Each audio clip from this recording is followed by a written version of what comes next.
I might need to film this video over multiple days because I'm supposed to be going out very soon, but I really need to get this done because it's nearly the end of February and I haven't even done my January wrap up yet. Also, ignore the hole in my cardigan.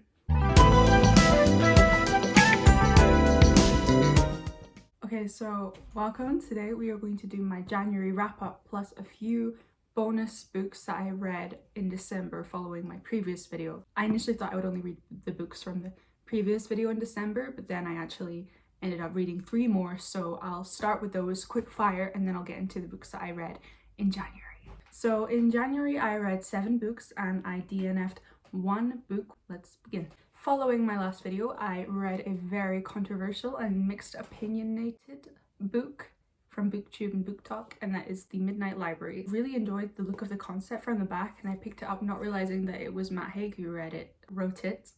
I had read his book The Humans in the past, and obviously like these books are very different. Like they're both philosophical to some level, but like it's hard to explain, but they're very different. Controversially, as somebody who does suffer from depression, I very much related to this book, the absolute misery and downfall of life. And I know that the resolution was kind of messy and I understand why people disagreed with the way it ended, as if like a depression just brushed off your shoulder thing, but I really related to this depiction of depression and suicidal thoughts. I ended up rating it 4 stars. Despite my opinion of it, I know why so many people had a problem with it and I completely understand why. This was just what I thought. Okay, then I read Hani and Ishu's Guide to Fake Dating. I saw this in the young adult section of Waterstones, which I don't normally move towards. I really wanted to read more queer novels, and obviously this is 2 Bengali queers, and so I was like, this is really cool. What I liked most in it is the food descriptions and the descriptions of the culture. However, the relationship itself between the 2 leads, I thought that they had very little chemistry. It was a quick read, but I also just kind of was like, let me get this over with so I can read something like legitimately interesting, because this was just like whatever. So I rated 2.5 stars, but if you are like young and wanting to start queer fiction, you don't want anything like explicit which could like kind of scar you, like I don't know, Call Me by Your Name or something. This is like a good start and the diversity is beautiful. It's like very unique from other queer books other than the fake dating trope. It is not my favorite trope in romance, so. Okay, lastly, I read this on New Year's Eve and tried to finish it before the bell so I could get that last 6th book into the December month, and that is the famous Aristotle and Dante Discover the Secrets of the Universe. I was really excited to read this book and I literally, I enjoyed it so much. Like, even though nothing happened, seeing the beauty of 2 men be vulnerable, I mean boys, so often not well depicted. 2 non-white boys and them slowly realizing that like they have feelings for each other. The second I finished it, I knew I had to go buy the sequel. I'm going to go away and I'm going to bring that book with me so I can read it while I'm on the plane probably, or maybe on the beach. This book just made me feel really good and it made me feel very philosophical and like change my outlook on life a little bit. It's YA, but it's still mature to a certain extent. It's just so cute. And now we're into what I read in January. I read 7 books, including a graphic novel, and then I DNF'd 1 book. I have 6 books that I read with me, plus the one I DNF'd, and then the 7th book that I read is being borrowed by a friend. First book that I read in 2022 was a Christmas present I got, and it's The 3-Body Problem. This is my introduction to sci-fi. This was like physician porn. I found it very interesting, so I rated it 4 stars. It's a star off because I was not able to appreciate it to the level that it is to be appreciated by, because I have no knowledge of physics, no knowledge of the sun, the planets, and anything. My dad recommended it to me and then he ended up buying it for me for Christmas. He kind of read the plot out to me and I find it really interesting. The whole point is like how disgusting humanity can be. The writing is gorgeous. For those who want to read it, it's basically about, where do I even begin? There's different storylines, different time jumps, but they all intertwine. The climax was a bit like, what? And then I realized, oh, okay, this is only the first in, I believe, a trilogy, and I thought it was really great to have like a female kind of antagonist, but then also like with a crazy backstory. It is translated from Chinese initially. I was like, how can you be so good at science and literature at the same time? It's pissing me off. I really do recommend this. Not as a starter sci-fi, because I feel like you need to come in with a little bit of sci-fi knowledge before reading this, and that I did not. After reading this, I was like, I definitely need to get more into this genre because it was really interesting and it made me feel very big-brained. The second book that I read in January 2022 was I'm Thinking of Ending Things by Ian Reid. So I've never actually seen the film, but I have seen the Foundflix ending explained of it. I've heard that the film honors the book very well, and it's got Jesse Plemons in it, which is like an actor that I really enjoy watching. He's a very incredible actor. So it's basically a kind of psychological thriller where you have no idea what's going on. It's about a couple that go on a road trip together. It can be interpreted that I'm Thinking of Ending Things means that the main girl is considering ending her relationship. It also can lead to the idea of suicide, which is what I first thought when I saw the title of suicide. It's very disturbing and unsettling, and I read it feeling very cold the whole time. In the last few pages, you're like, what the fuck? When I closed it, I was like, I don't know what to think. In the end, I rated it 3 stars. It's very short, but it managed to say everything it needs to say, and the 3 stars is a strong 3 stars. I think the 5-star rating system is kind of difficult to really have people comprehend your opinions of a book, but I did enjoy this and I definitely need to watch the movie. I think the cover is beautiful. Ignore this because this is the actress from the Netflix movie. Oh, it's got Toni Collette in it.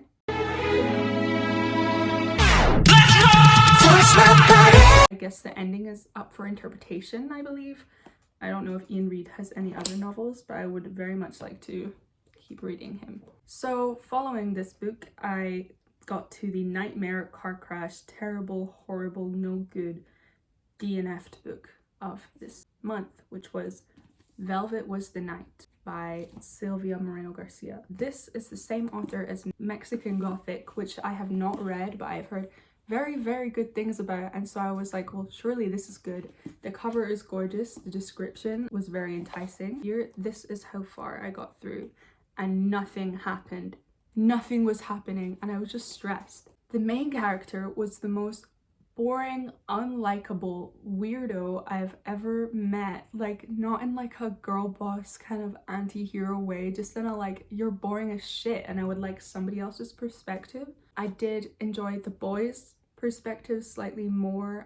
We hardly got much of it. I gave up on exactly page 100. I'd gone onto Reddit to see people's opinions of the book. They said that the main 2 characters don't even get together until like the last 20 pages, which I was like, fuck no, I'm not going through all of this. I decided that I was just not going to stick through all of these pages of absolute abysmal nothingness and unlikable characters to get to a tiny heterosexual relationship that I really did not actually care about in the grand scheme of things. And so I just decided to give up. The title is very misleading. You think it's gonna be like cool, interesting, like sex icon, main character, girl boss, sexy queen, period. But I just did not enjoy it. But I imagine I would give it -1 star, or maybe 1 star for its gorgeous cover. If I didn't destroy this with my thumbprints, I would perhaps sell it, but maybe not. I did not want to have to expose anybody to the horrors of this book. So, surprise, surprise, this book put me into a reading slump. So then following it, I didn't read anything for a while. And then I decided I need to get out of this. So then I picked up this book called Last Night at the Telegraph Club by Melinda Lowe. I don't really know how I feel about this book. I thought that the idea of a girl in Chinatown questioning her sexuality was very interesting, and I did like the main character a lot. Her dad gets his citizenship taken off him and it is never resolved. It's not like I'm expecting there to be like a sugar-coated lining to like the things that immigrants go through, but there's not even like a mention of it. It's not like I'm making it be resolved, because I know that that's not always realistic, but there's no mention of it. They just kind of brush it off. They never kind of talk about it again. It's like, so what now? Is he gonna get deported? Like, it's not mentioned. There was zero chemistry between the main two love interests. Just was like, this is the love interest? No way. I was like, absolutely no way is this a love interest. She has no personality.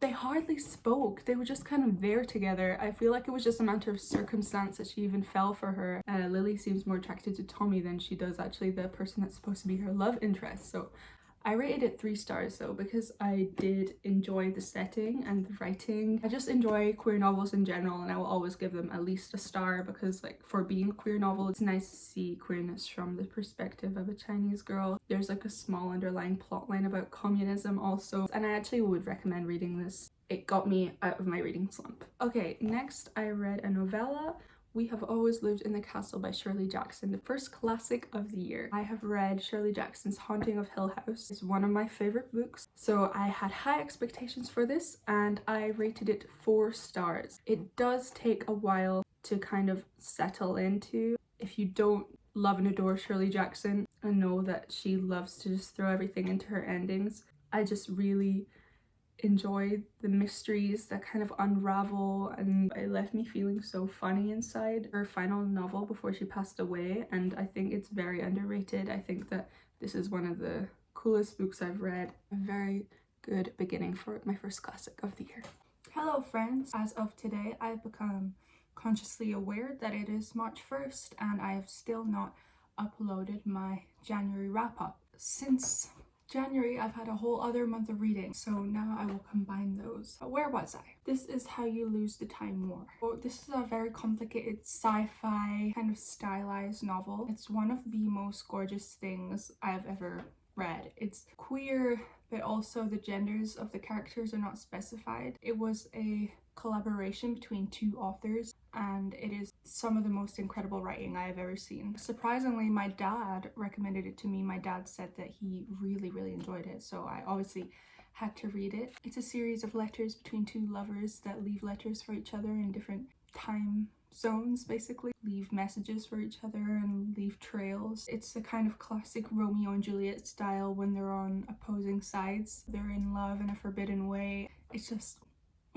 I really recommend this to anybody. It is kind of complicated to follow, but really worth it. When everything clicks, you're just like, oh my god, this is holy shit. So next I read a graphic novel, one of the most iconic ones of all time, and that was Scott Pilgrim vs. the World. This was the 2nd volume. So I read the first one a year ago, and then I have the full series, but I kind of forgot that I owned it, and it was collecting dust, and I was like, you know what, like, I may as well take a break after reading such a complicated book to read a graphic novel. The humor in here is just so like untouched. Like, it is one of the funniest things I've ever read. The way he managed to convey that kind of sarcastic, like blunt humor and put it on paper, I will never understand. I love Ramona Flowers. Okay, the next book I read is the one that I do not have on me, but it is Invisible Life of Addie LaRue by V.A. Schwab. I heard a lot of different things about this book. I've heard a lot of bad things about this book. Going in, I was like, okay, so I'm either gonna really hate this or really like this. And I was kind of expecting to not like it. I was addicted. From like the first page to the end, I was like, what the hell? Addie is a character I was a bit like meh about. I'd say my favorite character was probably the devil himself, even though it was kind of strange, the arc that he had. Some of the parts were slightly repetitive, but not enough to warrant a 4 star. It was a 5-star book. Okay, moving on. Now we are in the books I read in the month of February. Well, February was a slow reading month for me because I started reading a book called I Am a Cat, and I'm really enjoying the book, but I realized that this isn't a book that I can just read in 1 month. This is something that I will read over time in different sections and read other things intertwined with it. It's very long and there's no direct plot. It's just a series of short stories that were put in a newspaper, I believe, in Japan, and then were put together into a novel. So I realized that it's not something that I need to read in 1 sitting like a regular book. It took me a while to realize, and then I realized, oh shit, well, if I wanted achieve my goal of 60 books this year, I need to fit some other stuff in. So the first book that I read in the month of February was Heartstopper. Very, very well known and popular graphic novel series. It's about two boys are in love. They seem to be like complete opposites, but they get on so well and they're so cute. Rugby guy ends up being a super big softie. Like, I just love it. First book is the build up to their relationship, and then at the very end they kiss. I was aware that there is a Netflix series of this coming this year, and I really wanted to read it before I experienced the Netflix show. So I read the first one, and then I read the second one. It wasn't as good as the first one, so I rate the first one 5 stars. Second one was 4 stars, but it was still really great. Seeing Nick come to terms with his sexuality is just so beautiful, and I love just the covers. Look how gorgeous they are. And then as a break between the rest of the Heartstopper series, I needed to read a prose novel. Obviously picked up My Year of Rest and Relaxation. I really did not like this book. I know that I fell into a lot of the pitfalls that are set up for us to dislike the main character, because the main character is not meant to be liked, but I didn't like anything about it. I didn't like the writing. I relate to it a lot because I sleep all the time. I oversleep a lot. It just put a bad taste in my mouth. Some of the things were sort of offensive. There were other things I would rather be doing than reading about a thin and attractive blonde girl, and I know that's the point and it's like the pinnacle of privilege, but I just didn't care, so I rated it 2.5 stars. But it was funny to some degree.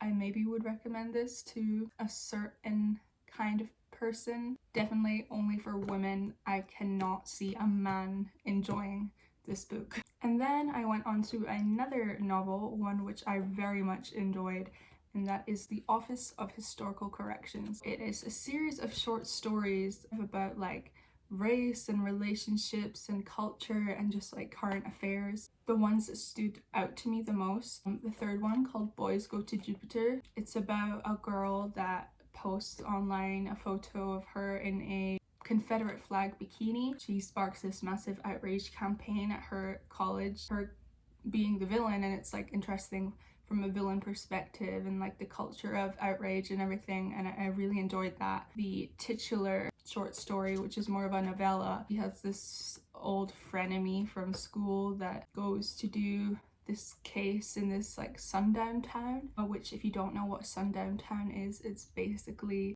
a town in which Black people face intimidation, harassment, attack, or forcible expulsion if they remain overnight or go outside after sunset. The two of them kind of following this case and like uncovering all these secrets, and the whole time I was like, and then when the ending hit, I was like, are you serious? But I really would recommend this book to anybody. I rated each of the stories individually and then made the average of the 5-star system, averaged into the whole book. Altogether it was 3.5 stars, written by a Black woman because I wanted to read some Black fiction during Black History Month. Woo! And then I read volume 3 and 4 of Heartstopper. Now I enjoyed it at first because I was like, okay, this is like innocent and everything and like nice, you know, nobody dies, nobody gets hurt. And then the third volume starts to mention the theme of eating disorders. It didn't seem like too big of an issue, but then in the fourth volume, Charlie ends up going to a inpatient facility for his eating disorder and his OCD. It was just very stressful for me. I know that relationships are not perfect, and it painted a very good message about how we should not rely on our significant other to, you know, heal our mental health issues and stuff. So it was really great. I just kind of wish that everyone could just be happy. Thank you for watching, and sorry it took so long for this video to you know, come to be. But I hope you all hopefully I will come back on schedule in March. Say bye, Charlie.